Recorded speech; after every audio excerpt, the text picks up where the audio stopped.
देश में रहते हैं जहां हर रात करीब 20 करोड़ लोगों को भूखे पेट सोना पड़ता है।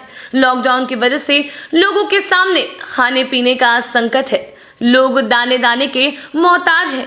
ऐसे हालात के बीच झारखंड के बोकारो से जो तस्वीरें सामने आई है वो न सिर्फ हैरान करने वाली है बल्कि आपकी आत्मा को अंदर तक झकझोर देगी।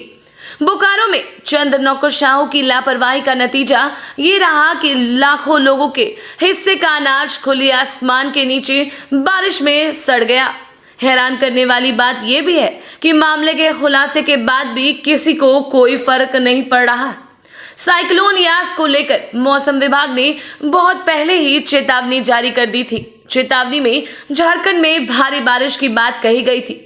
खतरे को देखते ही बोकारो में भी प्रशासन ने बचाव की तैयारियां तेज कर दी थी, लेकिन सब कागजों पर ही सीमित था, क्योंकि वाकई अगर जमीनी स्तर पर बचाव कार्य किए गए होते तो अनाज के हजारों बोरे यूं ही बारिश में नहीं सड़ते।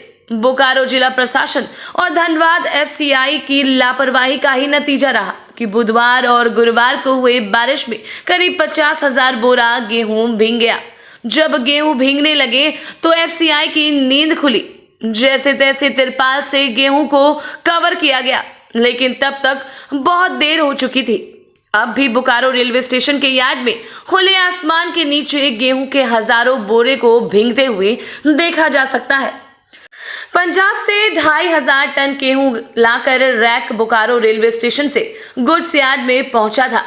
गेहूं को यार्ड के प्लेटफॉर्म पर उतारकर खुले आसमान के नीचे छोड़ दिया गया।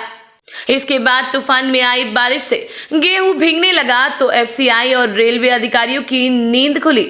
आनन फानन में तिरपाल से कवर किया गया।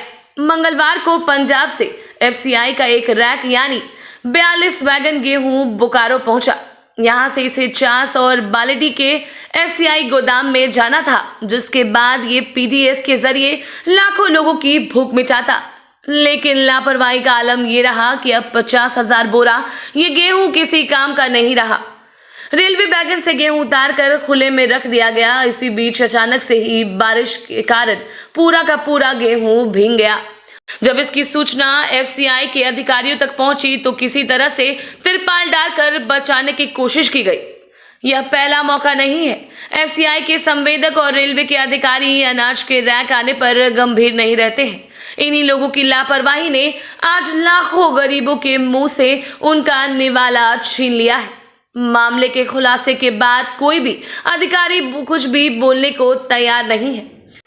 रेलवे जिला प्रशासन और एफसीआई के लोग एक दूसरे के सिर पर आरोपों का ठिकरा फोड़ने में लगे हैं। गरीबों के हिस्से में इस अनाज की बर्बादी को देखकर तो यही लगता है कि इस हालात के लिए जिम्मेवार लोगों के लिए मौत की सजा भी शायद कम हो। लेकिन क्या कीजिएगा, ये हिंदुस्तान है और यहाँ ऐसे ही चलता है।